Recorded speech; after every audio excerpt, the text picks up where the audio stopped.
You also might need to get closer to your mic because you are very quiet. But I'll use my ASMR voice today. ooh, are Hey you B. NPR now? This sounds like Yeah. an NPR show. An NPR show. Hello. Welcome to Wheels Up, a Criminal Minds podcast. I'm James here with my co host B, and we are recording season 1, episode 12 What Fresh Hell. Now, B, how did you enjoy this episode? James, I really enjoyed the. I can't be serious. Fuck, that's so funny. I can't be like I enjoyed any of this episode because I did not. You just need to channel your inner Ira Glass and remember that. No, I have nothing. I didn't remember it. I was gonna say you were going somewhere with that joke, so let me. I'm Is sorry. this a Let good me voice go though? in. Should I stay in this mode? Hi. This sounds a little bit like when SpongeBob becomes a normal man. Oh That's my kind god. of what your voice sounds like right now. Yeah. Let's do talk about season 1 Okay. episode 12, What Fresh Hell. I I mean, what fresh hell is this episode? What Because fresh hell is this episode? I What goes on? okay, I Mhm. enjoyed some of it. I feel like we did get some good like JJ stuff, but on the whole, I did dislike this episode. Yeah, Just it my general. wasn't Oh, are we gonna is good. this episode a wheels up or wheels down at the beginning? I'm pretty wheels down on this episode. I don't want to leave the ground for this one. I'm not like wheels Um up excited about it, I'm like a wheels neutral actually. I was gonna say I'm a wheels medium. I'd give this episode a wheels medium. I'd give this episode a wheels being towed down the runway. I'm a wheels broken on this one, gang. I'm a wheels, they're washing the plane, so I have to wait. That's how I feel about this episode going into this recording. Okay, so let's talk about Let's the actually episode. talk about this because oh I know. baby. So we start off. I forgot which episode this was, and then when I saw the beginning, I was like, I remember this episode, and then I was expecting something to happen by the end of it that was not this episode. So no, I didn't remember this episode. Here's the thing that I think we've touched on it a little bit with like the last few episodes that we did. I think all of these season 1 episodes are like trope checklists that they Yeah. do better versions of these episodes later. I was just gonna say they reuse a lot of these early episode Yeah. scenes and plot lines, Uh-huh. and do them better. So I watched these early episodes and I'm like, oh, I remember this. And then like halfway through the episode, I'm like, this doesn't happen. So I think I This remember doesn't the make later ones. sense. Yeah, I don't know. Okay. So we start at a soccer game. There's very inspirational music playing over this soccer game. I was watching it like, oh, I was like, what good sports am I going to see here today? it felt like the beginning of like an environmental documentary. It was just like banana, banana over these like kids playing soccer, and I was like, oh, okay, wow, some smooth, smooth music. So soccer game, kids playing. The coach is yelling. We see that the coach is a little bit strict, being like, if you play like that, we're not gonna like go to championships or Yeah, whatever she this says. coach is kind of like a real hard ass. She's like, we're Yeah. going to get killed by penalty kicks if you play like that That's tomorrow. right. Yeah. And I'm And there's like, like yeah. damn. And there's a kid standing beside her with a cast. Um and it's the daughter. The girl's name is Billy. And she's like, "Why can't I go?" And the mom is like, "Because we have a game tomorrow." And she's like, "What if I get dad to drive me back before the game?" And the mom's just like, "I said no." Um It's a very clearly like good cop, bad cop with the parents here. yeah. And it's very clearly like set up from the beginning so that like when they're like, oh, well, they thought that she was just with the father, you're like, okay, yeah, that tracks. Yeah, it's interesting because I mean, actually, I didn't believe that because of the way this section ends. I never believed it. Yeah. Um, because so we figure out the parents are divorced, and then the mom is like, "You have a bad attitude, and I want you to fix it before we leave here," which gave me flashbacks to my own mother after the divorce. So I was very just like, let her be upset about this. Like, I was gonna say, yeah, I like was very like she sympathetic to the has a girl. broken arm and she can't play soccer and you're still making her go to the I game know. anyway. I Like, thought the broken give arm the was gonna kid a be broken arm. relevant, and now I'm wondering if just like the child actor like happened to break her arm before the episode, and they were like, Well, "We'll just write it in." Like, yeah, don't worry about it, kid. yeah. So she goes and she makes her daughter do laps. The girl, okay, first the girl runs directly through the soccer field that people are playing on, which I was really like, I was like, girl. I was like, okay, bad attitude queen. I love it. And then also she goes so far. Like what, like I know she's going to make a secret phone call, but if I was that mom, I'd be like, "Where are you going? I told you to do laps around this soccer field. Why are you going so far?" Like she fully crosses the park. A soccer field, for those who don't know, is not that big. Not Like like a it's child's park summer yeah, they're soccer playing field. on like a smaller, like a scaled down version of it. Yeah. It's not that big. It is not that big. Um But she goes and then she like hides. Oh, and then we see this like weird old home movie recording lens, which plays up, comes in later, right? Because the guy has home movies, which is a connection I literally just made. Oh my But god. yeah, they show on the TV home movies of the girls playing soccer. So like when we Oh get the my shots god. of her running towards him, it's that's because he's filming it. Oh my god. I have a criticism about it that though, which shows up later in the episode where I was like, this doesn't make any sense. But I Yeah. think that's what it is. They're literally like, this man is out here recording them. I didn't realize that until Yeah. literally just now when you Until said just that. now. I started talking and I went, hey, wait a minute. Yeah. I love that we can I love that we'll just like talk ourselves into making sense on this show. I think that's the most fun thing Yeah. we do. Yeah. So the girl hides behind a tree and calls her dad her tiny little pink flip phone. Tiny And little pink flip phone it's is so so cute. cute. It's so cute. Um, and she leaves a voicemail basically being like, "Hey, call me back. I really want to spend time with you. Mom's being a bitch." Like, okay, call me back. Bye. And she hangs up. And then there's like a close up on her like fiddling with her necklace. So then I thought, oh, they're gonna like find her necklace in the grass, but they do not go to the park this episode.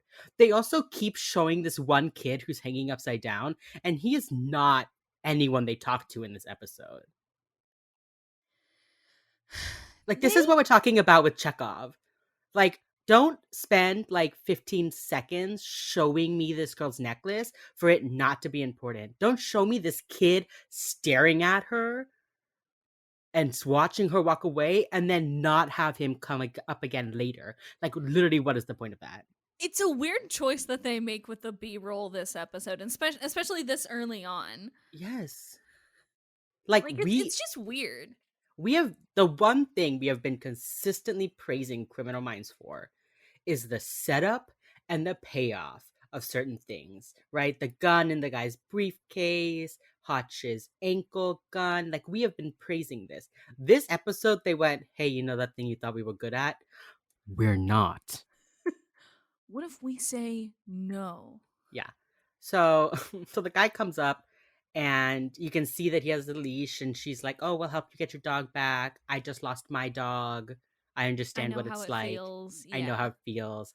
So she walks off with him. And then it cuts to her like in the van banging on the side of the window, which really confused me because like one, nobody saw that, okay. And two, people keep talking about how they saw this green SUV drive out. Yeah, did And no nobody one see mentions the the girl in the child in the window. back? I mean, she is literally like the street is like 2 feet back from the bench in front of the playground. Like people are right there. And they all saw the SUV, but no one saw the girl banging on the window. I just thought that was an interesting, like, what? Also, why would you kidnap a girl and not, like, hide her better? It's Like, he just, like, threw her to the back seat and was like, let's go. let's go. Yeah, it's so fucking strange Tint your that like windows. they took that much time to be like everybody, like everybody saw this green van, and then nobody apparently actually saw this green van. Yeah, Apparently, but apparently, like, nobody saw the green van, though. It's just, like, so, like, okay, sure. Ugh, Criminal Minds. Okay, Criminal Minds, what are you doing and then this we week? cut to Gideon's office. Oh my god, I noticed something else that gave me actually kind of some feelings. So when Rossi comes, he takes Gideon's office, right? Mm-hmm. So Gideon's Wait, office, does he? yeah, Because because the it's next to oh yeah, Hotch. yeah, the layout. Okay, yeah, sorry. I thought the Yeah. layout was flipped when it was in Rossi's office, but I think that's just how they filmed it in an episode I just saw. Yeah, but they're next to each other. Rossi takes Gideon's office, right? Yeah, okay. And oh god, this gave me so many feelings. Gideon's desk is on the opposite side of the room from Rossi's, from where Rossi puts his.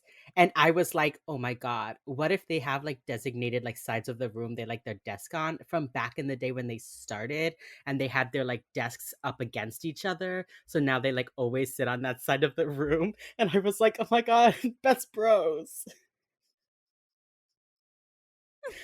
Yeah. That's I think why it confused me and why I thought they were two different rooms because the Yeah. desks are flipped, like Yeah. completely on the other side of the room. That must have been why I thought it Yeah. was weird. Okay, yeah, I get it now. Yeah. Gideon, like, and you walk in the door, Gideon's desk is to the right, but Rossi puts his desk to the left. And I think it's because they're used to facing each other. So now they have, like, desk direction preferences. Best bros. I don't make me emotional about the old men. I can't do it. I can't in this episode especially I can't do it. I can't have Ugh. emotions about the old men of Criminal Minds. I can't. I can't. I'm going to. I'm going to do it. I will humanize everybody on this show if it's the last thing that I do. I know. I'm just still angry at Gideon for last week, but he kind of Oh, makes up for it this week, no, but he does not. He violates the law in the end of this episode. I got a lot of notes about it. okay, shit. Then let's just get through this episode. Yeah, let's Cuz get there. Penelope comes into Gideon's office Oh, and she's so like, cute. "Oh, you sent me flowers. Thank you." And he Yeah. is just his expression is so blank. It's His so funny. expression, He's got that like guarded look of like, I don't know what she's talking about, but but you're I'm just going to welcome. smile and nod along. Yeah, and then JJ is like in the doorway being like, pretend I'm not here.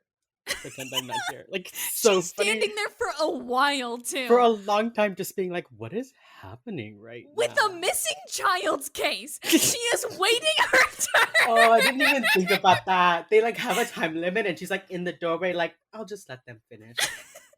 Like Yeah. Penelope needs this. I'm just gonna let her have this moment and not interrupt. And then immediately, as soon as she comes in, she's like, "Missing child's case, Yeah. urgent." And I'm like, Actually, it's so funny. Okay, so Penelope like points out the all the photos on on Gideon's desk, the like or Gideon's like table that he has, and is like, "Is that your family?" And he just goes, "No," and she's like, "Okay," and leaves. And JJ, it's like so funny. JJ comes in and goes, "Did you buy Penelope flowers?" And Gideon's like, "No," and she just makes his face like, "Okay."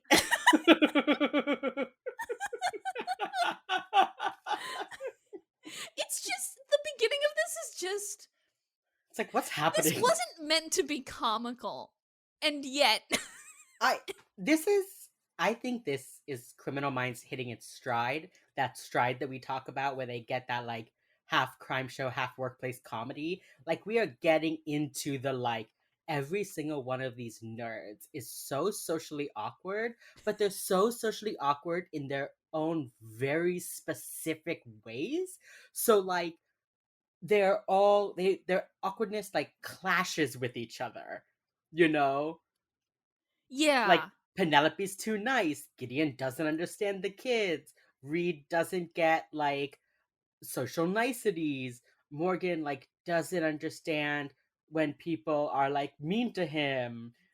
JJ doesn't get it when people like don't just like tell the truth, and they all conflict, and it's so fucking funny.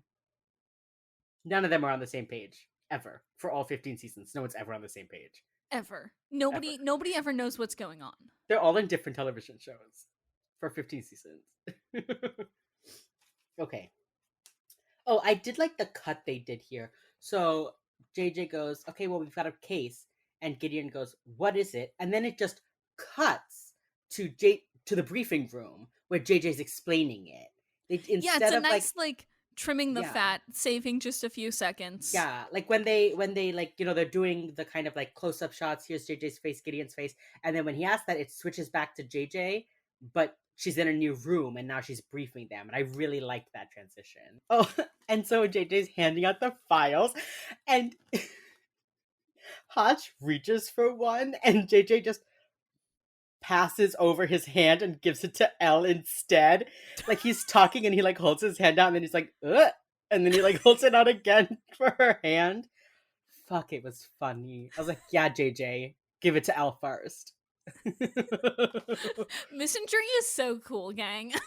We just like love how JJ hates men. She hates men this entire episode. It's so funny. Every episode. Okay. So they thought it was the dad that took the kid. So this is what confused me, right? Mm-hmm. Because the intel that they have, right, is that somebody saw a man with a leash leading the girl away in a green SUV. The dad drives like a yellow pickup, doesn't have a dog. Like, yeah, he's not answering his phone, but like the big points of information that they have in this case do not fit the father. So I don't understand why he was like, I get it, it's a divorce. She wanted to see him, he wanted more time. I get that. And I know that like second parent child abductions are kind of like one of the most common child abductions, Yeah. but like none of the details pointed to the father. It I don't know exactly why. Yeah, I don't know if they were just like, we haven't been able to rule him out, therefore like he's a suspect. And then he shows up, and I guess he's being cagey because of the whole like, I don't know, having cancer thing. Mm-hmm. But I don't know, he just doesn't fit any of the details, but they're so suspicious of him. It's kind of weird. They like they make a big deal out of the fact that she wanted to go over to like his house and hang out with him or whatever. Yeah. But also, But also like, she's she's a 10. child. Yeah. You can't if you can't get in contact with the dad at all, Yeah, then I would immediately still treat that as something fishy that's cuz true. But like also he shows that's a up. 10-year-old girl. That's true. Like But also, like, he shows up and he's literally in the house the entire time, and they're still like, not only are they like, you have her hiding, but they're also like, you're still somehow gonna kill her before 24 hours is up. But it's like, he's there. He's there. How is he gonna I hurt think her? they kind of I think they kind of like moved away from him being a suspect. They were just like, you're not being helpful at all, sir. So can Yeah, you like that's true. buck the fuck up, bud? We have work to do. Yeah, Otherwise, you're going to be somewhat responsible for your daughter's death because you haven't bucked the fuck up, bud. that's true. Okay, You know? so yeah. So the girl's been missing for 20 hours. Reed gives us like the helpful hint that's like 75% are dead after 3 hours, and they're pretty much all dead after 24. And so everyone goes, oh, so we have 4 hours? And I was like, another time limit. A solid like half of these episodes, they've been like, we only have 8 hours. We only have 3 hours. We have like 45 minutes. I'm just like, God, with the time limits. They do it they show this one in an interesting way though because like they do the thing where Reed just sort of like walks onto a green screen of some other location Yeah, and the then park. he's like walking through some kids as they're at the park swinging and then they just have the children disappear off of the swing set in accordance with the like Oh, statistics. percentages that he's saying and I'm like okay this is bonkers, but also, wow, the This is bonkers. symbolism is so strong here. For real, for I bet they real. really thought they were doing something with that one, you They know? really thought they were being creative. Okay, so the team all packs into an SUV, drives over. So they're going to Williamton, Delaware. So they definitely did a little tiny road trip for the like 2 hour drive, which I do love imagining. And I need Who to go back picked and the see where every music? I need to go see where everyone was sitting Like, because who picked the music? And why like was it 1000% Gideon? like Hotch was driving, Gideon in the front seat. I Wait, think what? don't they get on the plane at the end of the episode? Oh, you're right. You're right. You're right. Well, Sorry, they I don't was. show them in the plane. First off, they don't show them in the plane in the beginning. They just like all drive up in a car, and I was like, oh yeah, Delaware's not that far. Um, but then they do. I also have no idea how close any of the states on the eastern seaboard are. It's Oh, so very close. fake to me because it's all so close together. It's fake to me. Delaware is so close. Like the University of Delaware is like an hour and a half drive. Like we're very close.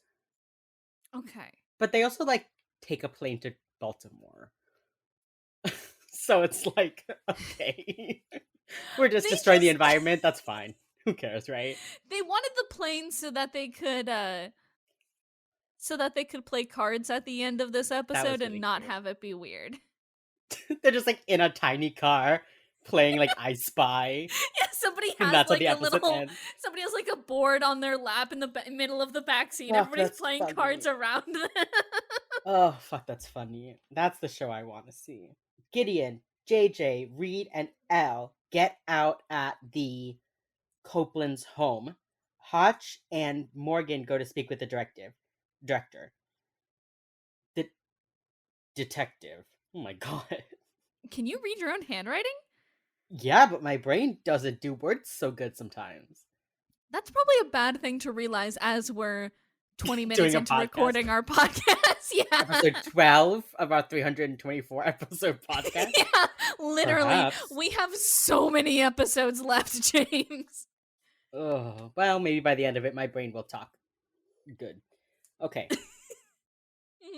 Gideon starts like barking out orders, which I don't think we've seen so much before. He's like, JJ, go talk to the press. And she's like, I'll go see if I know any of them and see what's already been said. And he's like, also talk to the uniforms and see what they got with the canvas. Elle is going to be the liaison with the family. Okay, I know this is a child kidnapping, but I would have thought that Elle would have played a bigger part because she comes from like the sex crimes unit. Yeah. And they make a big deal about like it being like with the whole like sex offender list, and then Elle is literally just like the babysitter for the mom like the whole time. That was weird. It just felt very maybe because she just got derailed. They were like, "Sorry, Elle, this isn't yours this time." It was weird. She wasn't like big in this whole episode. No, she looked good though. She dyed her She hair. It was a did. little darker, a little longer. I liked it. I know. She just always looks so good. Yeah. So okay, so Hotch and Morgan are talking with the detective. I think they were at the park actually, but they were just like walking around. We find out that there's been a citywide search. There's a 24/7 manhunt. They've done two press conferences. They're running background checks on the like volunteer manhunt, but like everything's been come back clean. They think it's a family dispute. We find out that a witness saw the green SUV and there's an Amber Alert out, and they saw the leash. And then the detective gets a phone call that they found a kid who might have talked to the guy. You know It's what's just like, strange to me about this episode? yes. They give all of the information in the first 10 minutes and then they get like no other clues. No, seriously. No, I'm laughing because you're completely right. They literally are like, we are doing everything. They literally say later on that's like, we are following the child abduction protocol. They like all of the information you need to solve this case is there within the first 10 minutes of this episode, Yeah. and the BAU just fumbles with it so bad for Yeah, like it's a like good it's like 20 minutes. the dad being a suspect is like a red herring, And then they like the woman with the sex offender list, It's which was just like clearly like annoying as all hell. I But yeah. know, clearly she was clearly like meant to be a red herring. Like the show was saying like this is not correct. It's not going to be correct, you know. Yeah. Mhm. They just And then spent at a the lot of time on it. yeah, and then at the end it's like just some guy is like, my neighbor's got a green SUV and a dog named Candy. Y'all should have just mentioned that earlier. Exactly. That's my thing is Yeah, like it the middle part of this episode is unnecessary. just nothing. Nothing. There's just nothing. Yeah. They get to like slap that one lady and the guy on the wrist for like using the sex offender registry like incorrectly. And I mean, it's not incorrectly, right? Like she went on there, she found out who was living in her area, and I she mean, yeah, went, I don't that like was the this. correct way for her to use it. Yeah, However, for the for case. the fucking dad to go and just beat the shit out of the guy. Well, And they're yes. like, you know, all he did was like solicit a prostitute, right? Like it wasn't child related at all, you big fucking dummy. And they There get to was like do that preachy law enforcement moment, and you're like, okay, I was gonna propaganda. say there are set this episode is very propaganda. This episode Like is such propaganda. it's The like whole last 20 minutes. don't worry about the sex offenders list. We don't need a warrant because we're gonna be right. Like the guy gets attacked and Hotch is like, go inside, just let it go. Like it's like, no, guys, none of And this, then later please. later they like kind of tongue in cheek, they're like, don't worry, he's not interested in pressing charges, you're lucky for that. And like Yeah.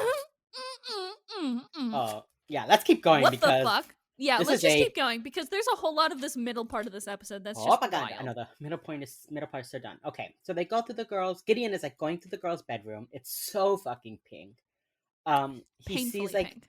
painfully pink. He sees like a little shrine to the dead dog. The mom is like, I don't want to talk to the press, and Ella's like, so talk to me instead.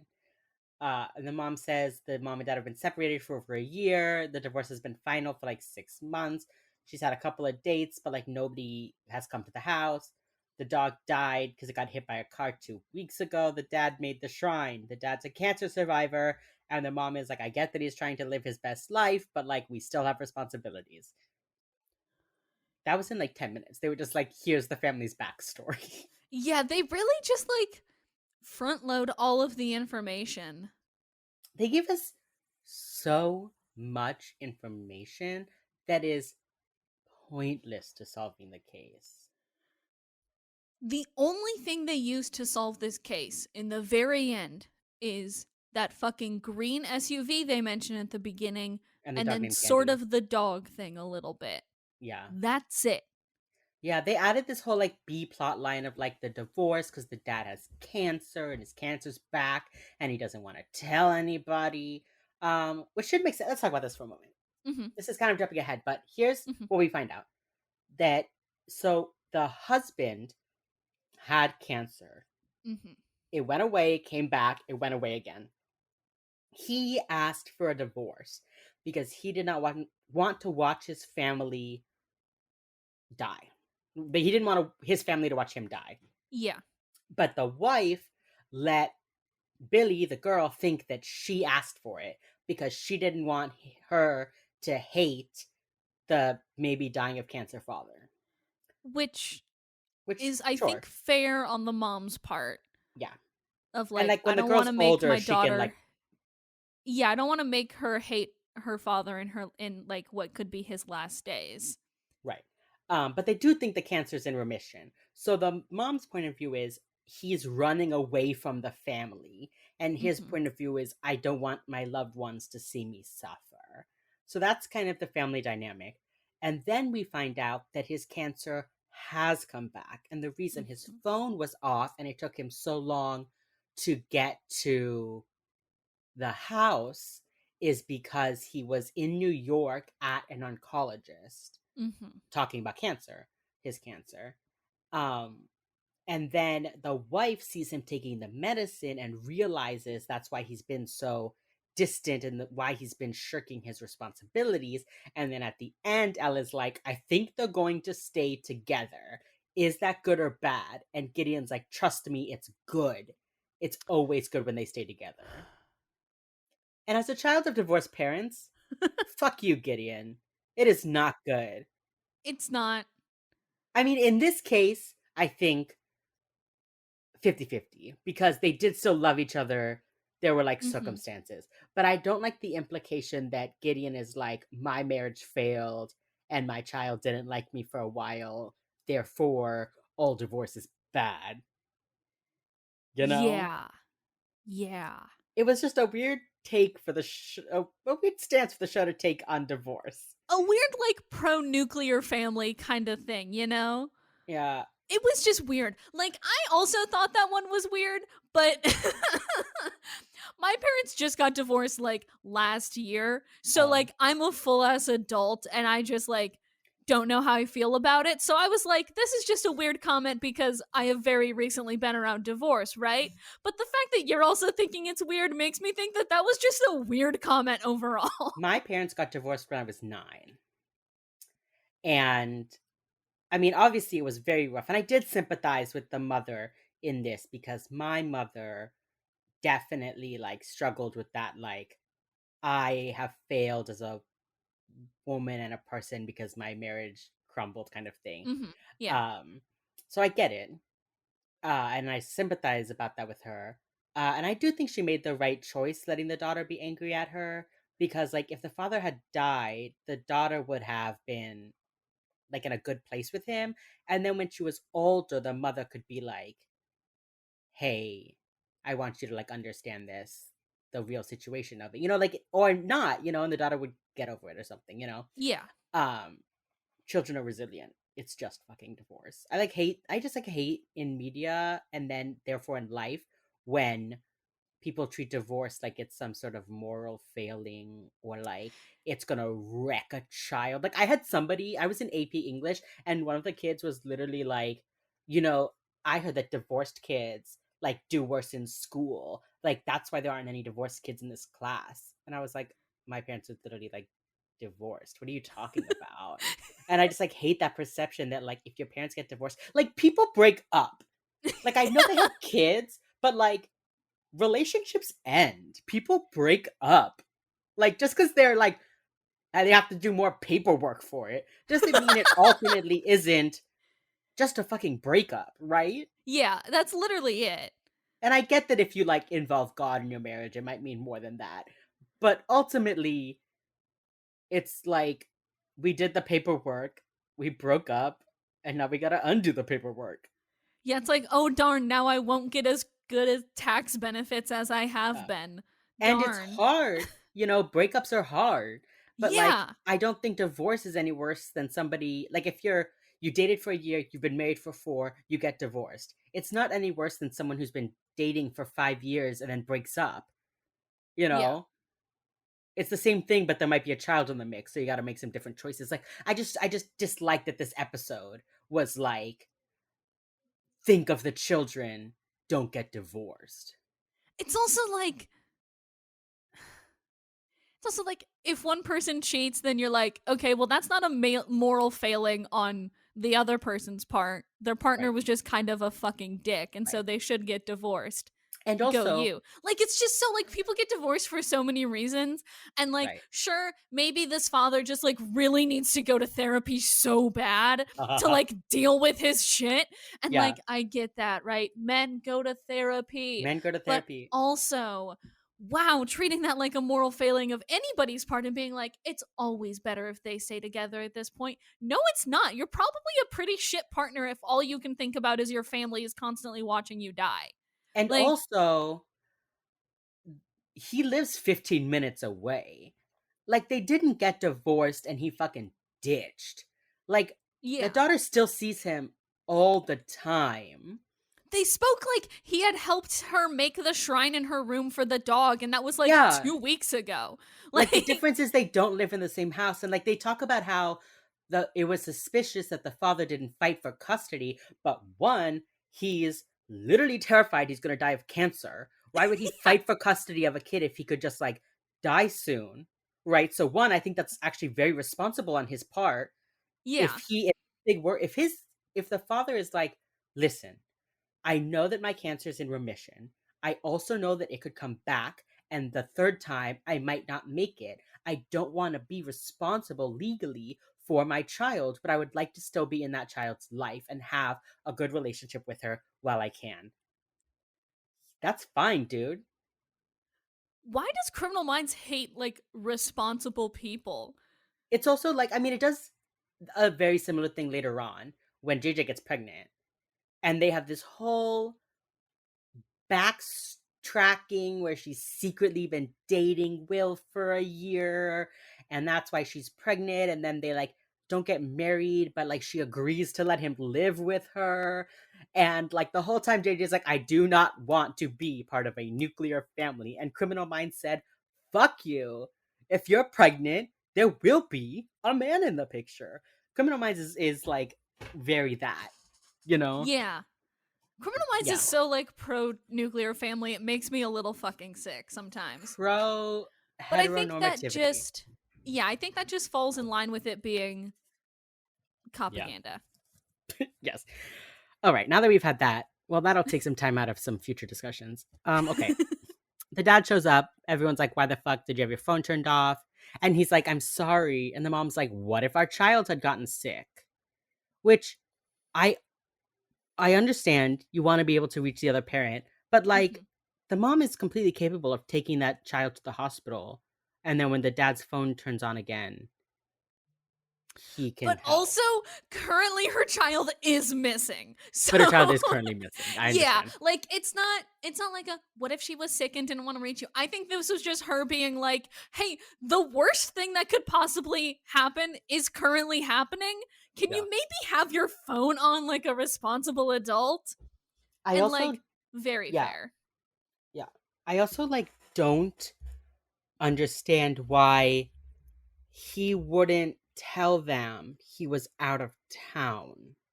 Like even if he was like I'm going to New York for the day, cuz again it's not that far.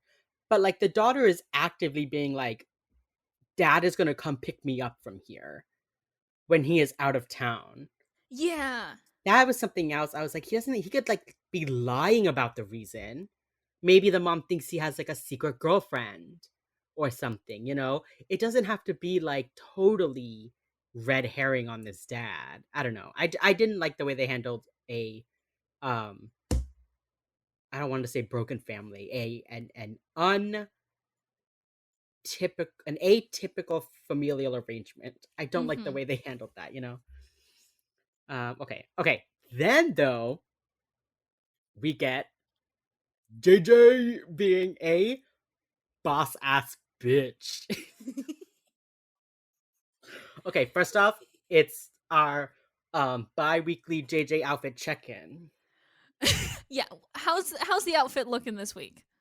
That shirt, fucking 1980s. It's like silk. It's like it's not paisley. It's not tie-dye. It's kind of like color blocked, but like flowy color block. I love it. I love that they've decided JJ wears like tall collars. And if it's not like sometimes they're like up to her chin, and sometimes they're folded down, so she's got those like sharp points. Ugh, love that for her. She's got a wool black like floor length trench coat, and then like 5 inch tall black boots. God, I love that bitch. And She's then a brown already belt that does not match anything she's wearing. she's already pretty tall though, right? Like AJ Cook No, is like she's like 5'6". okay, so she's like a normal height for a person. Yeah. For reference, I am 5 feet tall, so Are six you inches is like a really? lot to me. Yes. Um. Oh my god, I'm 5'6". So like, you're not short though. Like, I why am are you average height. wearing thick 5 inch No, boots? here, in her defense, because Elle wears boots too. In her defense, Matthew Gray Gubler, Is like a 6 foot giraffe. plus. Aaron Hotchner, tall. Derek, tall. Gideon, medium for a man, I guess.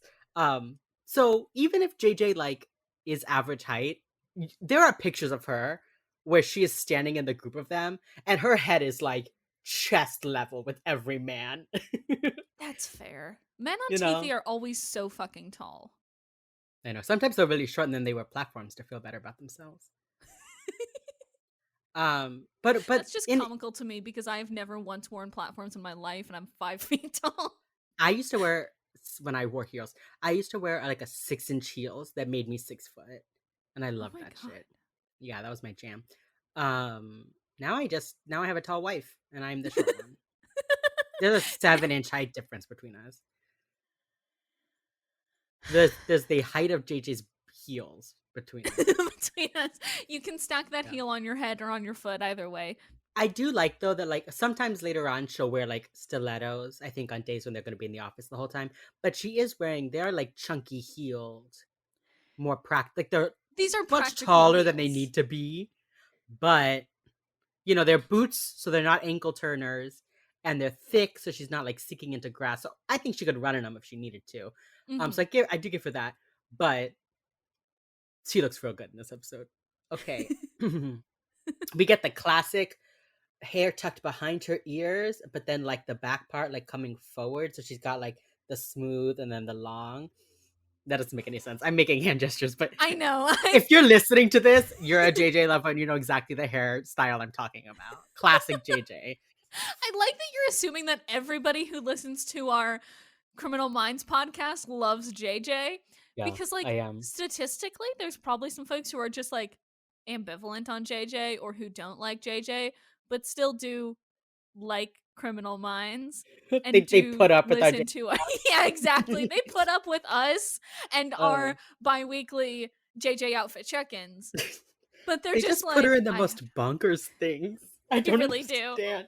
Anyway, They really anyway, do. that's not the point. My point is, okay, she and Reed, they're walking across the lawn, and she's like, "I'm gonna go see if I know any of these reporters." And then, okay, the situation with this reporter is big ex-boyfriend vibes, right? Such ex-boyfriend vibes. She looks over and then goes sees him from behind and goes, "Well, well, well, look who it is." And then he comes over the most like stereotypical New York Yeah. reporter. And she's like, "You drove all the way down from New York." And he's like, "A story is a story." Like, oh, Simone is just so good. And of course, she's like, "Yeah, we're gonna do a press conference later." And then he tries to be all like charming. And he's like, "Come on, JJ." And her face just freezes. Like, you see in that moment, like, JJ has chosen violence. It's like, you know that meme where it's like a freeze frame right before disaster It and then is it's like literally. to be continued? I feel like that's JJ's face in this moment. It is the Yeah. freeze frame right before disaster and then she leans in really close to him and she's like, "You might want to rethink that tie." Ugh, that's queen Love shit. of my life. Love of my life, Jennifer Giroux. Yeah, he's all like, "Come on, JJ, for old time's sake." Oh wait, I actually wrote it down. "Come on, JJ, give me something for old time's sake." And then she like leans in and she like looks around all sneaky and like leans in and it's like, "You might want to rethink that tie." And then she goes and winks and just walks away. Ugh, queen shit. Okay, big ex-boyfriend vibes. Such big ex-boyfriend Hmm. vibes. And Hmm. to this I have to say, JJ, you got bad taste, girl. The men. No, I'm not gonna talk shit about Will. Not He's yet anyway. he's written the show did a poor job with him in the beginning because they were really trying to rush getting JJ a baby daddy. But after that he is kind of like male wife queen. you know? Shout out to, that guy for like getting paid, put some money on the Sure. table. He is like the most Fucking non-character. he is the most non-character in all of Criminal Minds. So I feel like comparing this ex-boyfriend and then later on Will, I'm like, Oh, JJ, your JJ. taste is so questionable. Her It taste in is men. Her taste in women, impeccable. Elle, Emily, hello. exactly, exactly. Uh, But like JJ's like that bisexual who like bad taste in men, great taste in women. Gideon's like, "It could be you. Why are you busy? Where have you been?" And this is where the husband is like, "I was in New York seeing an oncologist. Here's his name. Call the hospital." And Gideon's like, "Oh, we will." And then he turns to Elle and he goes, "Call the hospital." Which is so fuck Gideon, dude. And the guy is like Fuck that sitting in the guy. seat, and Elle like flips open her flip phone and is like holding it and like looking at the dad. She's like on the phone, she's just like staring at the dad, like, "Oh, I'm calling. Oh, I'm checking. I am checking." Oh, I will be checking. Yeah. So Hotch and Derek go to a house in the neighborhood. This is where we see that woman for the first time who's like, "Do you know how many sex offenders like live around us? Like this is what we get for like living near like pedophiles and sex freaks." But like, ma'am, you do live in this neighborhood. Like if you're this paranoid, you must have checked the crime statistics before you moved here. You Yeah, know? it's also like she like says it like the police are just gonna like go around evicting people for living Yeah. where I'm assuming they're like far enough from schools or whatever that like they Yeah, are living there's within their bounds. It's just they happen to live a few blocks away from you, yeah, you know? so if you're on the sex offender list because of a crime with involving children, you're not allowed to live within a certain distance of a school. Mhm. And I know this because in Miami, you'll be driving around and all of a sudden you'll see like four tents randomly somewhere. And it's because like that's the only place in that section that they can like Oh, live. wow. Yeah, it Mhm. was like a real like that's how I learned about like child predators, was being like, why do these two people live here on the way out to the Everglades? And my mom having to be like, well, they can't live any closer to a school. And I was like, oh, okay. Yikes. Okay. Yikes. Okay. There are so many schools in Miami, it's like ridiculous. So I like understand. Like I can't, it would be very hard to find a patch of Yeah. land, you know. So if they're allowed to live near children, If then they are just like sex offenders not of crimes not involving children, yeah. Yeah, there's and like some like there's a TV show called Racing Hope that I really love, and one episode they find out that the dad is on the sex offender list, and it's because he was 18 and his girlfriend was 15, and they were caught like having sex in the car, so mhm. he became a registered sex offender. You know, like there's people like that too, and you can get your name cleared if you go out, you know. But yeah, so if they're living there and they didn't have to do the thing where they come and they knock on your door, I feel like you're fine. Yeah, it's like they kind of mentioned like there's a whole lot of ways to get on that list and not all of them involve children. In fact, a large majority of them Don't. don't. Yeah, like being a sex offender doesn't mean you're a child predator. Yeah, exactly. Like, I really hope one, that sex work becomes legal soon, and two, that people who are sex offenders because of just like, you know, not like doing anything harmful to a sex worker, but just because they like went to a sex worker, Mhm. get off that list.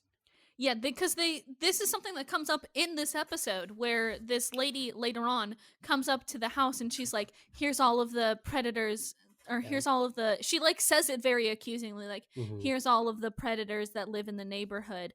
And she hands the dad a picture and the dad like runs off, gets in his truck and goes over to beat the dude up with a wrench. And like they're like, what the fuck, stop. All this dude did was like solicit a prostitute, nothing related to children at all. And they're like, but Yeah. he's on the sex offender list. It's like, Yeah. well, Yeah. yeah, but also Mm-hmm. for a relatively harmless. Yeah. And it's interesting because we actually learn right before this happens, really. Is it right before yeah, right before it happens, we learn from Garcia. So okay, let's get there. So Hotch and Derek go to the house. They meet this woman. Sex offender list is brought up. They talk to this little girl named Connie, and Hotch Mhm. is so cute with her. Hotch is Hotch is like, so "Hello, good with Connie. kids. I'm Aaron Kochner," and like shakes her hand and is like adorable. Yeah, Uh, Dad and Hotch, so real. Dad had Hotch, yeah. And she's like, "I had to get home for lunch or I'd be grounded." And Hotch was like, "Mothers will do that." It's like so Hotch. I love that Hotchner. Yeah, so she's like, said he lost his dog named Candy. And then he came back after lunch, and everyone was like, I'm sorry. He came back to the park to talk to you again? That's not normal. Mhm. So Connie and her mom go to the station to look at, I guess, a book of sex offenders in the area. Um, and they start talking about the whole group does like a little check in front of the Copeland's house. And they're Yeah. like, okay, so he's gonna be comfortable in the area. He's gonna be known. He probably had a dog at one point, probably named Candy. Um, and they decide that, well, they're like, are you following proper protocol? And the detective is like, yes, we are following the child abduction response plan. And Gideon's like, no, no, get the cops off the street, take it off the news. It's time to, we gotta move past the guidelines.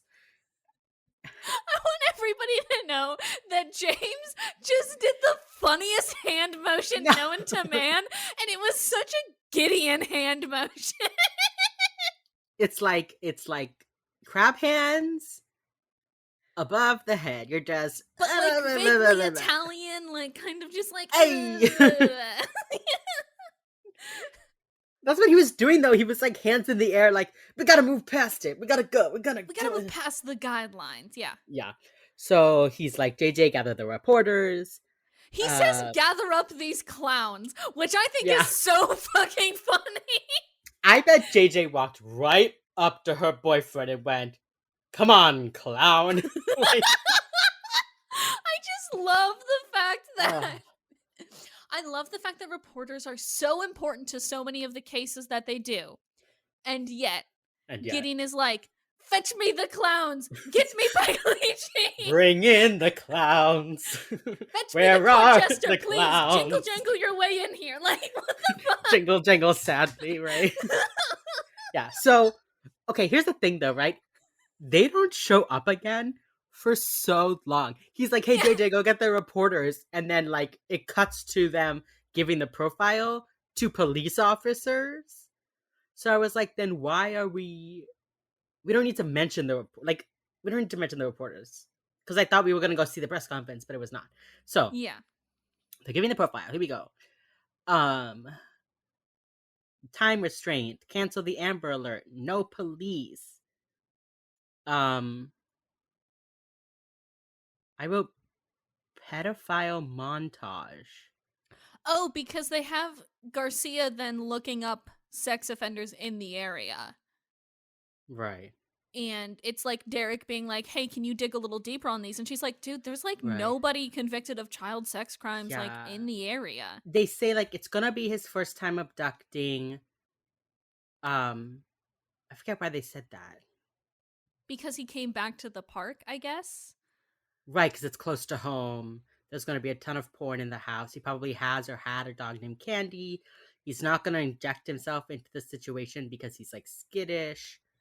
Um, and then yeah, Derek calls Penelope and is like, um,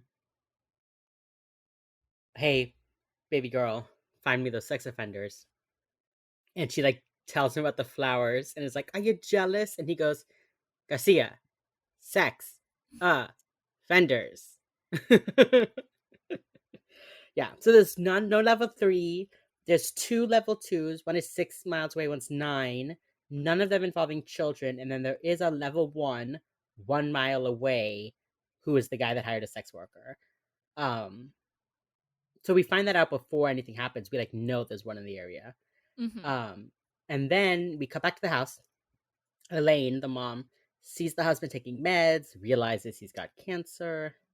Elle is trying to talk them into doing a press conference, and then the doorbell rings. Who could that be? I wonder. I wonder who. I wonder who it is. I literally, when that happened, I was like, "Who is that?" I was like, It's "Who's coming?" Like, yeah, it's because I didn't expect this episode to follow through on any of the things they planted in the first 10 minutes. yeah, because none of them like ever came through. Exactly. And so when the doorbell rings and it's this one nosy lady who has like now has like printouts of all of the sex offenders in the area, Yeah, which okay. Mhm. yeah. She like knocks on the door, and she was like, "Hey, I don't know if you know this, but like, here are all the sex offenders that live in your area." First of all, there's like 4, and she's got like pages and pages, um, which is like okay, yeah, I And don't know, then the dad just like takes one of the papers and just fucking takes off and bolts. And yeah. Elle comes up to this woman and she's like, "What did you do? What did you do?" And then the Yeah. woman was just like, "I just thought he should know." And then Elle's just like, "Stupid," and flips open her phone. And I'm like, "Damn!" Gives her like the most intense side eye of like, "God, how stupid can you be?" And then goes on her way. And I'm like, Also, "Holy Elle's shit!" like in the house and she sees the guy take off running and her whole body just goes like her body just like slumps She and she's like, is so oh tired of god. this. Yeah, and she goes over, stupid. And just like runs, bolts. Um Copeland goes to the guy's home, attacks him with a huge fucking wrench. The Yeah. dude's got like a 6-pack and takeout. He's like, I'm just fucking chilling in my house. The guy just starts wailing on him, and Derek, like, oh, Derek does like a leaping tackle. Like, Derek fully like flips over the man He onto the fully ground. flies across Yeah. this yard. Amazing Derek Morgan. I mean, not great, don't do that, cops. But to see Shamar in action like that, It's a sight to behold, I'll be yeah, real. the athleticism. And then Hotch, okay, I know Hotch is supposed to be like formal and button up, but he does have to like wrestle the other guy. And he's like wearing a full suit. And I was just like, I wonder how many suit jackets Aaron Hotchner like tears open. His dry cleaning and tailor's bill has to be so large. I bet he just has like he has 7 black suits. And every morning he drops off the one he wore the day before and picks up the one for the next day. Or maybe he has 2, and every day he just rotates them to the dry cleaner because they're all exactly the same. He he has a cartoon character closet, that's for sure, where it's just like The same 20 outfit. of the same identical thing. Yeah. He and Penelope exist at opposite ends of the cartoon character wardrobe spectrum. Honestly, so true. You're so completely correct. This is like whenever they open somebody's closet in Scooby Doo and it's just like 7 of the same thing, and you're like, ah, Like, yeah, oh yeah. I The love Powerpuff this. Girls open their This is a closet and it's good just all gag the that they same did. dresses. Yeah. Yeah. Or like in, I don't know if you ever watched it, but in Archer, there's a gag where he's like, should I go with the black turtleneck or the slightly darker black turtleneck? Emily Prentice vibes.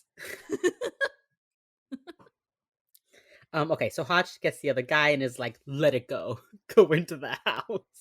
He's just like, just go Uh, inside, dude. and then the dad does start crying in Derek's arms, which, mood, I guess. If I were held by Derek Morgan, I I would would also just cry. start sobbing like a Yeah, baby. that was Yeah, yeah, my yeah. mood. I mean, those arms. When they cradle you, you must just feel so safe. Up against his manly, manly Does pecs. that does this sound straight enough for people? Is this doing something for somebody out there? I just think Derek Morgan is like, just like scrumptious. You know? He's so tasty. That's what straight women say, isn't it? Look I at think so. him. You He's sounded very straight. delicious. I love men. You said that with such an exaggerated, like, I love men. Like your mouth just opened up really wide, like you were trying to let the I, lie out, but you I had like to let all the lie out. Yeah. I'm very sexually attracted to Derek Morgan. I'm I mean, super, super, yeah, I'm definitely straight. Uh-huh. Really mhm. into men. Yeah, that's why we do a Derek Morgan outfit check every episode.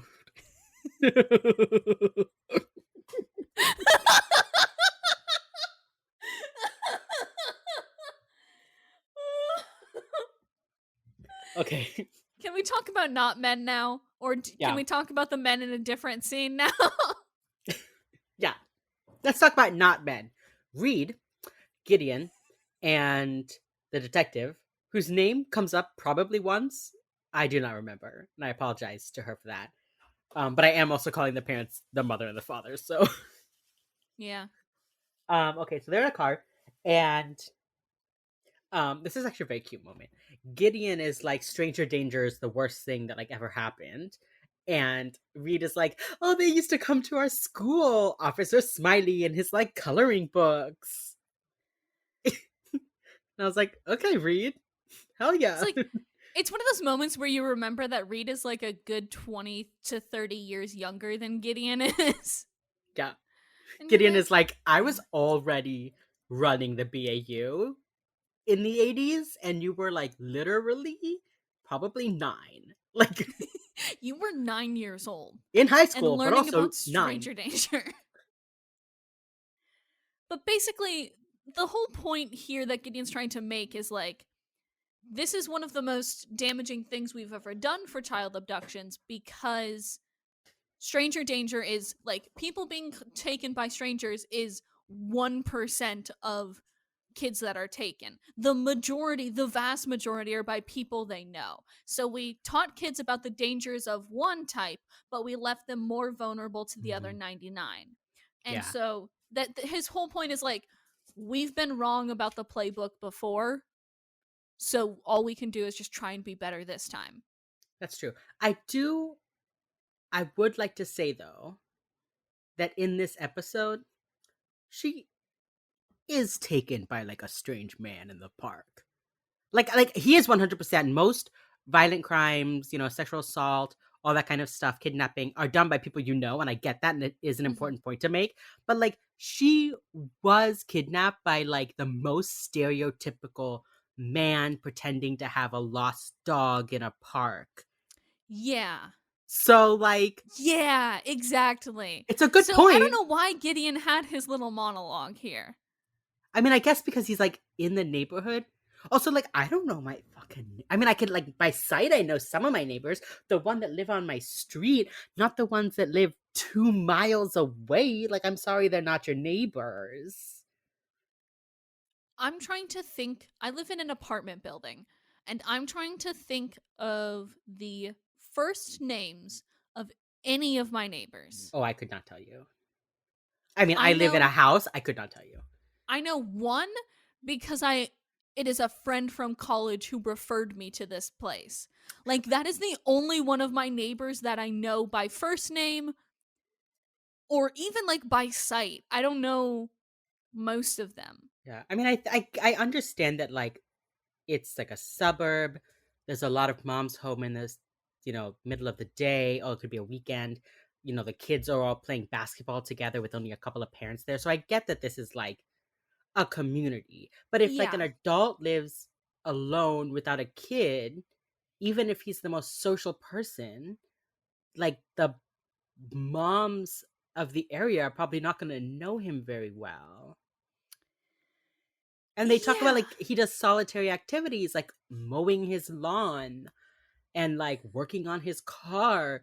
Like, so he's a single dude in his 30s, like, and that makes him a child predator. I mean, I don't know. I don't know. The guy, obviously, the unsub is a child predator, Yeah. videotaping porn, all that. Like, I get that, but just like the things that we are being told about this man are just like single guy, bought a house. Maybe he got divorced and kept the house.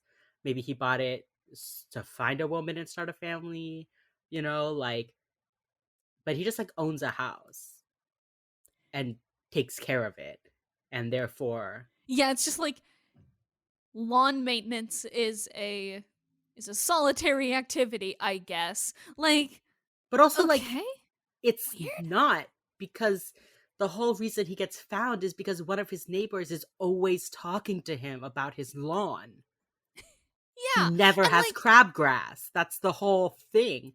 So they're wrong because he and like uses it as a door to social interaction. I don't understand. they also were like, he might fix his car in his driveway. That's not like a antisocial activity. Yeah, and we know he has a garage because the car's being kept in his garage. He's purposefully taking his car out into public to work on it. It's like These are that's not like I don't know, I feel like working on your car outside in your, in your driveway or on like on like the street or something. That's like inviting somebody to like come talk to you about your car, right? right. When I Like look outside in my apartment like parking lot and there's somebody like fixing his car, it'll take probably 20-30 minutes, but one of the other guys in the apartment complex is going to be like, hey dude, what's up, what you doing, do you need an extra pair of hands? Like that's like a right. social activity if you are doing it outside Yeah, and like and inviting other people to talk to you about it. I don't know. just like being outside, people are going to be walking around, and like the kids play outside, we see people walking, like there will be people around to probably say hi to him. So it's like I feel like if they wanted to describe like an older man who is solitary, it would be like we always see his TV on in the window. He, gets a lot of packages. We only see him leave and come back like for work. Um Yeah, that but kind instead of they just shit. decide to describe regular suburban things that people do. I mean, with the way this episode talks about like the nuclear family, they're basically being like, yeah, a single man in his 30s owning a house in a suburban neighborhood, that's suspicious. Yeah, no, that's honestly what it kind of feels like. Like, He drives a big car, which is suspicious. He likes to make sure the outside of his house is maintained. That's suspicious. Like, what?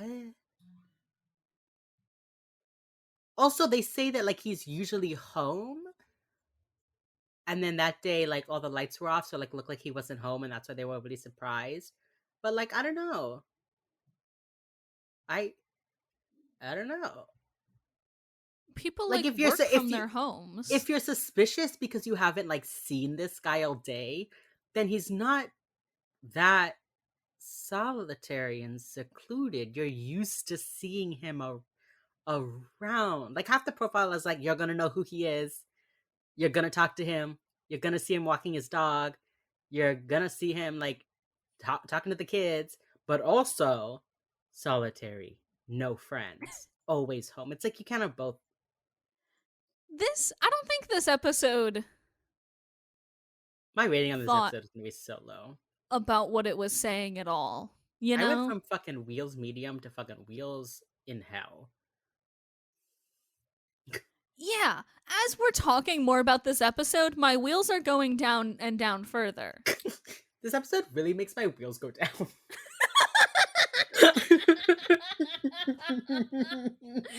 This episode is making my wheels deflate pretty badly. Dude, stop. You're gonna make my wheels go down.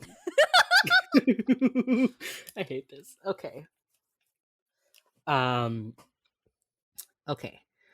They get an anonymous call. Oh no, they get an anonymous call that there was a body found in a river off of Route 6. And it's like 410, 411, girl, brown hair, green eyes. And so the detective goes and is like, I should have done this sooner. I should have done this sooner. This is the moment that I meant before. So Gideon and Reed go to like see the body. And then they do that weird VHS recorder thing. But like, I thought that was like the unsub videotaping. So like, why is it just randomly being used? Like, I think it's supposed to clue us, the audience, and make us be like, "Oh my god, is that Is Billy?" that One, it's her? not like, oh, it's super long hair, and we know that Billy has a bob. So there you go, we know it's not her. But if that's supposed to be the like POV of the killer, why are you using it when the killer isn't around?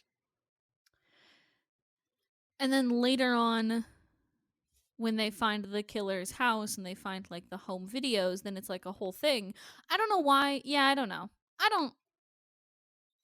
Yeah, I don't know. There's a lot of things in Gideon, this secretly a serial episode I don't think killer. is especially like a good one. No, so let's keep going. Um, the police, they're at the police station, and they're like, the guy's not going to press charges. And he's like, he's a sex offender. And they're like, that doesn't make him a pedophile. He just got caught with a sex worker. And then they say, okay, this was just a moment. I don't have too much to analyze here, but they say there are a lot of reasons to be on the sex offender list. And JJ's face, she was very like affected by that comment. And I was like, baby, no. No, baby, no. What happened to you, baby? No. It was a lot of like, I don't know what was going on with this episode, but I don't think anybody, even the actors, were like super into it. You know? Yeah. It was so weird. They set up a lot of like JJ character moments, but then made no comment on them. Like we saw her thing with the reporter, so we're like, oh, she like knows a lot of reporters. There's like a good chance she'll know someone here. And then we like, it's like that's cool to know. And then we see her like ex-boyfriend, and we're like, oh, sometimes she dates reporters, like that's cool. And then they mentioned like there's a lot of reasons to be on the sex offender list, and she has like an emotional like moment, but then they don't do anything about it. And then later, okay, we'll get there. Okay. So they're like, let's do a press conference, and everyone's confused because they just took all the stuff off the TV. And JJ basically says like, what we're gonna do is we're gonna ask for witnesses who have a green SUV. Like right now, this guy is probably scared. So if we say he's not a suspect, he's just a witness that we would like to talk to, we're more likely to have somebody reach out about it. Because, like, no one's going to look at their neighbor, which this, by the way, is false. No one's going to look at their neighbor and think he's a suspect. But if we just say he's a witness, then they'll call. Um, which I can't imagine is true. I'd snitch on any of my fucking neighbors if I thought the child was missing. I mean, a fucking child is missing. And they say, like, he's got a green SUV. Used to have a dog named Candy. I'd be like, oh my god, it's fucking Ted. You know? Is that Ted? I always kind of fucking hated Ted, but Ted! The guy's not, I mean, the guy's not Ted Bundy. You know, like Ted Bundy, everyone kept being like, I mean, he does drive like the Green Beetle. He does do this, but it can't be him. Like, this is not that guy. You know, so whatever. Off topic. They're gonna relieve pressure. They need to look like they're way off base so the guy feels more comfortable. This, by the way, amounts to nothing in terms of the killer's behavior. Mm-hmm. Like, they're like, we're gonna relieve pressure. We want to seem like we're way off base so we don't like scare him. We want it more likely that he'll call. No, neighbor calls, which they were also You trying know, to get, but it was here's just like, something I think I noticed while we're talking about this. mm. For a show about criminal minds, the psychology of it all, you know, the Mm-hmm. philosophy behind crime, right? Yes, of course. This episode, pretty far off base. Pretty, like, really kind of screwed the pooch here. I'm not gonna lie to you. They Yeah, I mean, really fucked it up. there's criminals and there's minds, but the criminal mind of it all. It's just like, this episode was not good. No, it was a bad one. It was good for only JJ, and everyone else was terrible. Also, Dad Hotch. Other than that, terrible. It's just such a weird episode. Yeah. Okay. We have a press conference. JJ gets up there and is like, hey, they're gonna speak. We ask for your compassion and patience. And I was just like, oh, that's a weird way to start a press conference. Okay. It just felt odd. Like, we asked for your compassion from the reporters, which was, I don't know. The father speaks, reiterates it's not a suspect but a witness, and then her fucking ex-boyfriend is like, so like what about the body they found in the river though? Which, like, I feel like that's why they asked for their compassion, to be like, hey, if you could not mention the body we found in the river, that would be dope. Of course the parents haven't heard about it yet. I mean, Gideon and Reed aren't even back from the fucking river yet. So the parents don't know Yeah. about it. They're like, what? What body? What? JJ basically stomps over and she's like, what the fuck, Hal? You call that compassion? And he's like, why wouldn't you tell them about it? And she just goes, nothing has been confirmed yet. And just like stomps off. And I was like, go off, Queen, our first really angry JJ. Yeah, tell him. And she calls him Hal. And I was like, oh yeah, that's an ex-boyfriend. That's an ex-boyfriend for sure. For sure. Uh, that's what you call compassion, Hal? Okay. So, Gideon's like, it was just some junkie. Some short junkie. So they're running out of time. I think that they're like, we've got 30 minutes. Also, like, I love the idea that the killer is like, gotta wait for 24 hours for a killer. So. I'm sorry, my watch. I'm sorry, I need about 30 minutes. Is Don't worry, everybody is kid. everybody's watch synced up? Is everybody good? Okay, we're gonna start the 24-hour countdown Yeah. now. Hey kid, Now, come with me. like we've got 30 minutes before it's been 24 hours. Like I know that they use the time constraint as like a plot driving device, and most of the time I'm here for it. But Yeah, the way that they are like at 24 hours, not a this minute before, girl, not a minute after. we He have will T be minus 30 murdering a minutes. child. Yeah, I was just like, what the fuck? Okay, Also, okay, James. yes, I This episode didn't particularly hold my attention in the greatest of ways. okay, I don't know if that's become more evident the more we talk about it, but uh-huh, what the fuck was up with that second body in the river? okay. I will tell you, it was a junkie. Did Here's my question though. Yes, Did Gideon just say that to get the parents to chill the fuck out? Or no. was it actually. It was actually, I mean, we know as soon as it's pulled out of the water that it is not the girl because Mhm. this body has long hair and the girl has a bob. So Mhm. immediately we know, if you pay attention to that kind of thing, know that it is not the girl. But later Gideon says, "No, it was a junkie. She's been in the water for days." Is what Gideon says. Okay.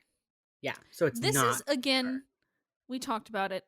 They don't even give this dead person like a name or anything Oh, it was a beyond junkie. junkie. I Like, don't love the way that we just like criminalize drug users, but okay. You're a yeah, and propaganda they don't show. even like that's it. They don't even say like someone else will investigate that. Yeah. I mean, she's in a fucking river. She's she didn't get there on accident, gang. Hey gang, Right. some shit happened. Like she's in her fucking like camisole and pajama bottoms in a river. Like just because she was like a drug user doesn't mean that she wasn't like murdered. Even if they had given a looks like she was like on a bridge and fell when she did the drugs and drowned. Like even like something that's not just like, oh yeah, forget about that body, it was a junkie. Bye. I didn't like that. Do you remember in a few episodes ago in the Popular Kids when we were like, Yes. wow, it's really wildly dehumanizing that they just didn't give a shit about the other dead body they found in this Yeah. episode? They Yeah. kind of did that again, huh? They did. What's up with Yeah. that? I mean, at least I guess at least in that episode, Gideon was like, if you go through your missing persons, you'll probably find this one. They like Mm-hmm. implied that the person would be named and family sought for. This was literally like, who gives a shit? Who You cares about a know? junkie? Like, Yeah. okay. Okay. Or like it was a junkie, the station has the detail. Like something that makes it seem like this person was a human being. Criminal Minds. Hey, Criminal Minds? Hey, Criminal Minds. You're best when everybody is humanized. So maybe, like, Also, like, not to be rude, but one of the main characters does become a junkie next season for a hot 5 episodes. So if you could not talk about yeah, junkies if you that could way, not thanks. criminalize, like, drug addicts in this way, that'd be super cool. Anyway, Anyway, like, it didn't even have to be a junkie. It could have been like, no, looks like William Tin has bigger issues. Like, make it some comment. Also, the fact that it goes nowhere it's like, is like, they just wanted to, like, up the family's upsetness, you know? yeah. I don't Yeah. know how that. What page count did you need to fill by adding in those little scenes here? You know? And it was like the detective was, and like then the detective was like, I can't look at the body, I should have started searching sooner. But I don't know how I feel about that, because like on one hand they thought the dad had her, but also like they didn't like that there is a child missing. But Like why what would we you devote resources to checking dumping sites when you could instead devote those resources on the streets to finding the kid? Is I think sort of the trade off that they No, I mean, make. I 100% agree. I'm saying that like it took them a long time to put the cops out there, to start canvassing, to do that. Like it took them like, we are under the impression that it took like, I mean, it took 20 hours for the BAU to be called. Mhm. So we're under the impression that it took them. I'm pretty sure they say at one point that like we thought the dad had her, so we like didn't even start looking for 10 or 15 hours. Mhm. So it's just like the cop is like, I should have started looking sooner, and I just wanted to be like, yeah, you should have. Correct. Correct. So it's like they put the body there to like shame that one cop, but that didn't go anywhere. It just ended up shaming the poor dead woman. Yeah, Criminal Minds this criminal minds. episode. Yeah. I mean, it could have been like they could have found like a pink cast, somewhere that they're like, oh shit, it's gonna be her, but then it like has someone else's fucking name on it. Like there could have been something that did the same thing without having to dehumanize her. They could have found her necklace somewhere else. And then it Mhm. was like a kid was like, I saw it at the park and I took it. Like there were other ways to do the same thing without having to be like, fuck that dead junkie. Yeah. You know? This show. They start talking about like, how are we gonna find this guy? And they're like, okay, well, he's very secluded. He's probably not gonna answer the door when they knock. So we'll find somebody who didn't open the door when they were canvassing. And then they were like, also, we'll combine that with like tips we get from the hotline, and they make it sound like the guy's gonna call the hotline. And he doesn't. He won't. He won't. He's not going to. Oh, I said that I would have. This is why I said I would have expected more L because it's sex crimes. L is just like hanging out with the parents in a room. Like, She's just okay. like hanging out. Yeah. This is where we find out that the dad wanted the divorce, not the mom. And then the dad storms out of the room, and Gideon follows him and is basically like, you need to summon your fight. And the dad's like, I can't. The cancer won. It's back. Like, it's everywhere. And Gideon is basically just like, you've got a daughter who loves you. So, like, beat your cancer. He's like, buck the fuck up, buddy. You got some shit to handle before I you know. kick the bucket. I know. Um, then they find out, okay, this guy Lomac called and was like, yeah, one of my neighbors is it's a guy with a green SUV. And then they were like, well, there was no answer during the census during the canvas, but like he's home now.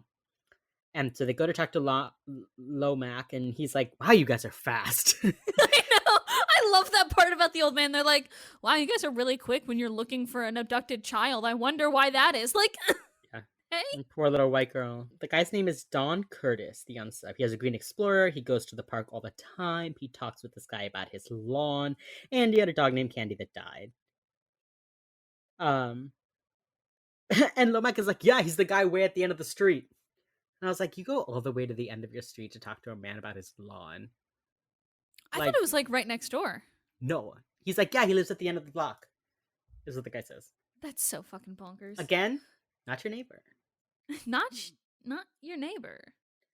I mean, I guess he lives like in your neighborhood, but But that's not like your like, neighbor. Like I think of neighbor as like maybe 2 houses on either side, and like the 3 houses across the street.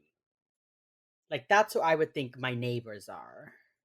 The houses that neighbor mine, and maybe behind. I guess if you have houses behind you, maybe if like you have an open backyard into yeah, like their backyard. like the box of houses around me, and then maybe like one more, not Yeah. the end of the block. But old men are so nosy. It That's doesn't true. surprise me that this guy was going all the way down the street to be like, "Hey, how do you make your lawn look nice?" You know? Sure, and I guess the guy could have been like walking his dog and been like, "Oh, you're working on my lawn. I work on my lawn." But again, that's social, so that's fine. Derek calls Hotch. Gideon and Hotch come to the scene. The poor detective is like, "We have no probable cause. We don't have a warrant. If you go in there and the girl is not there, all of any evidence we find is I forget what she says. She says like it's poison. She's like anything we Yeah, she's find like it's becomes fruit of a poison tree or something, which I think is right." very hardcore. Okay, She said that, and I was like, okay, yeah, bitch. I mean, like you're correct, but like get yeah. it. So basically, she's like, I will call a judge. I will get us a warrant. But they start listing things that are like, it's not probable cause. But I think, well, I guess it's just kind of all circumstantial, right? He happens to drive the same car.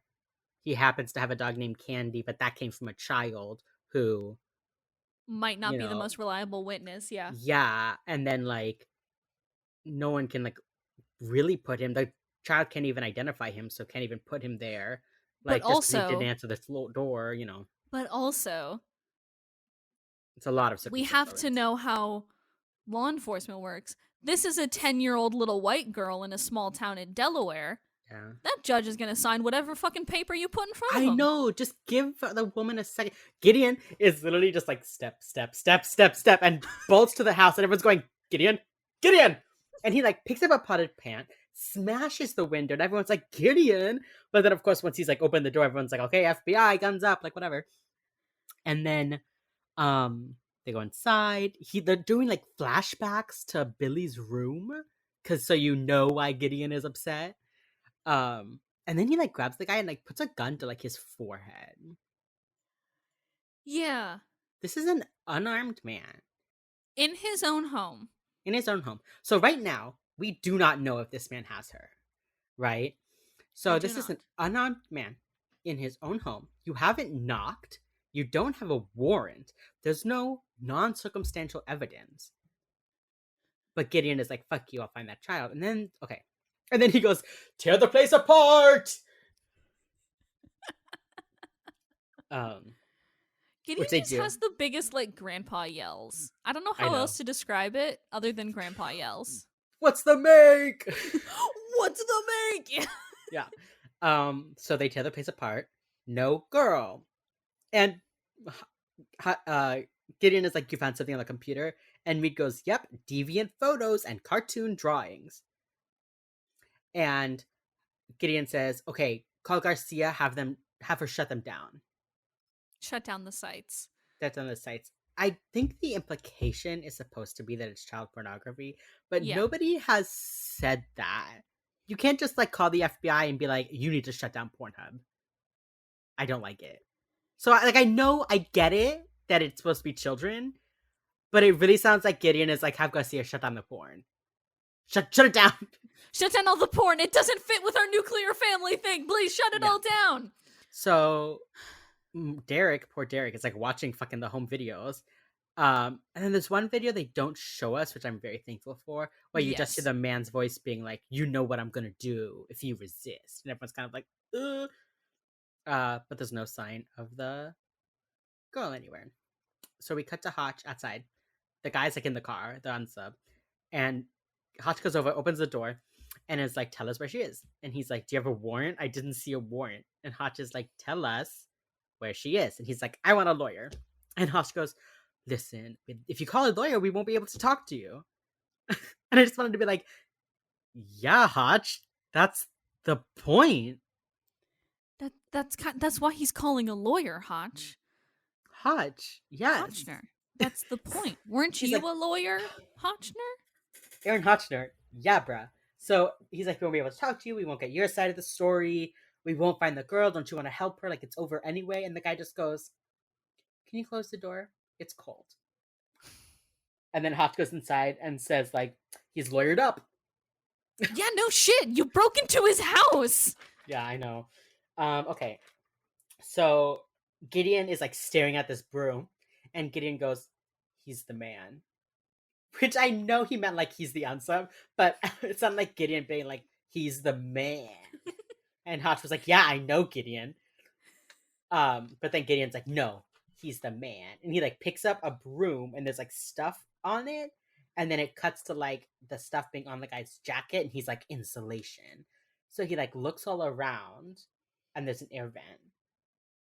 Which, Or I thought it was more like a little hatch up to an attic. no, so here's the thing. It's an air vent up to an attic. So it looks like the guy like took down the square thing you would normally lift and stuck an air vent up there, so it didn't look like it was worth searching. Which is very clever, honestly. Very Um, clever. but also like, why wouldn't they search the air vents? I guess it's a house. But like, if you look at the house from the outside, there's like all this upstairs space. Yeah, and you're like, where does that go? It just disappears. Where's that space? Yeah. So anyway, he like opens it. He's like, Hotch, help me up there. She's in there. there's like an uncovered mattress. She's like bound and gagged and like all scared, and Gideon's all like, "I'm here. Where I'm the FBI." And then he gives her that like clay paw print of the dog, and he's like, "I brought this for luck," and like gives it to her to carry, which is very cute. But Gideon, you could have broken that. It's clay, Gideon. And then like he hands the girl down, and then it cuts to like the same VHS footage of like happy kids like playing soccer. And I was like, I get that this is supposed to be triumphant, but like you have used this VHS filter exclusively for when pedophilia was happening. So For I when would love you bad for, things happen. yeah, so don't use that in your celebratory moment, Gideon. Great. We cut to the jet, they're playing cards. They lose, and JJ's like, he's cheating. And Reed's like, I'm not cheating. Poker's just math and statistics, and if you count the cards. And then Hotch is like, yeah, he's from Vegas. And then Gideon is like, Hotch, did you send Garcia flowers? And Hotch is like, yes, Gideon, because people need to be reminded that they're important, and you're bad at that. And everyone is just like, oop. And like, here's the thing. Yeah. Yeah, you're correct. Yeah. But Gideon's like, I already sent her an MP3 player. It lasts longer than flowers unless you drop it, I guess. And he's like, now I've sent her 2 gifts. What if she thinks I'm sweet on her? And And Elle everyone just gives immediately him laughs. this look of like, I Yeah. guarantee you that won't be a problem. Yeah. And Derek and JJ immediately bust out laughing. And then that's when Elle is like, is it, I think they're going to get back together. Is it good or bad? And he's like, I know. I just know that it's good. And then which is like, we've talked about it. And then Gideon goes back to his office and he puts a picture of Billy on his little table. And we see that they're all pictures of people that we now assume are people he has saved, which is cute, I suppose. Yeah. And that's the end of the episode. That's the end of the episode. Not a good one. I got more No. wheels down on it as we talked about it. Listen, can I rate it? Yeah. JJ in this episode, 10 out of 10. The episode, a 2 out of 10. I was also gonna. Here's the thing. I was gonna give it a 1 out of 10, but I fucking love JJ in this episode. So I gave it a 2. I Give it a 1. Give it a 1. want to give it a 1. Do it. But also, like, It's fine. I'm is just scared there than you. ever gonna be a worse episode in the first season? Is there a worse season 1 episode Yes. than this? Yes. Yes. Yes. I'm pretty sure. Well, let me hold on. Let's look at the name of this episode. Because here's the thing, we are halfway through season 1 right now. I guess so. Let's see. We have. Yes, there is. Yep. I know I'm trying to exactly which think episode I'm about gonna it. give a 1. I know exactly which episode I'm giving a 1. I think. Here's the thing, though, is I can also have more than one, like, bottom of the barrel stinker of an episode, right? You can give 2 episodes a 1. After some deliberation. And a dog just losing its shit outside of my window. Uh-huh. After intense deliberation inside my own brain for the last 30 seconds. Yes. I'm gonna give this episode a 1. Nice. The That's our very first first one of our entire show comes here. Season 1, episode 12, What Fresh Hell. Which also, does anybody say the phrase what fresh hell in this episode? Yeah, Sharon says it all the time. Oh, in the episode? No. No. I thought you meant in real life. I was like, yeah. Like, yeah, I mean, my wife says it a bunch. In the episode, no. No, nobody does. I don't understand. I don't Why do understand they call the it What title. Fresh Hell? What's up with that? I don't know. Why? I don't This know. isn't exactly anything new or, like, Fresh. groundbreaking. It's like fresh. When it comes, Hold on. this isn't anything, like, new or, like, funky fresh or, like, groundbreaking when it comes to the Criminal Mind. Maybe it has something to do with like the phrase itself. I just don't think it's a very good episode title. No, It makes doesn't- no sense. It doesn't gain the episode, like, any points, you know? Yeah, yeah. even if there were some reason, like some historical reason, um, it doesn't make any sense in context of the episode. It doesn't. Nobody like says like this is hell or anything like that. It's just what fresh hell. Of course, they don't say wheels up in this episode either, so really just like a disappointing episode all around, if I'm gonna be very real with you. What is the Super first disappointing. episode where they say wheels up? If it's in season 1, I'll be shocked. I will be I'm- surprised if it's in season 1 at all.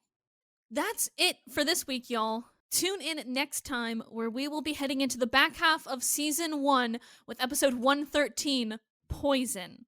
Do you have an ending quote for me, James? I do have an ending quote. As how do I say this? As Hotch pretending to be Gideon writes, I know I can be challenging, but your work is appreciated. I just realized that is Hotch. That's Hotch writing as Gideon. Hotch is like, what would a Gideon apology be? And it's I like know the I can be most challenging. non-apology ever. Yeah, exactly. Also, he's calling Gideon challenging, and I love that. You know what? Okay. And so true. It is so true, bestie. And so true, bestie.